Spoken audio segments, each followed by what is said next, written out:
Sheikh Rashid Pakistan super league का final देखने के लिए लाहौर पहुंचे तो अवामी मुस्लिम लीग के कारकुनों ने गुलदस्तों से उनका इस्तकबाल किया और खूब नारे लगाए, लेकिन शेख रशीद की ये खुशी ज्यादा देर बरकरार न रह सकी। मीडिया से गुफ्तगू के दौरान एक शख्स ने उन पर जूता फेंक दिया।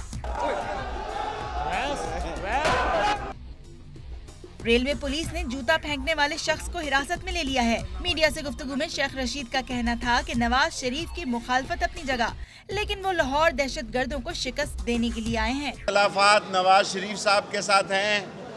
हमें पनामा लीग के फैसलों का शिद्दत से इंतजार है, लेकिन ये कौम ने बुलाया है, ये रियासत का मसला है, ये पाकिस्तान के वकार का मसला है, ये पाकिस्तान की जिंदगी का मसला है।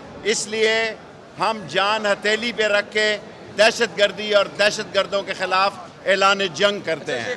शेख रशीद फाइनल देखने के लिए रावलपिंडी से लाहौर रवाना हुए तो उनका कहना था कि नजम सेठी ने दावत तो दी है मगर अभी तक पास नहीं मिला। वो इकोनॉमी क्लास में बैठकर मैच देखेंगे।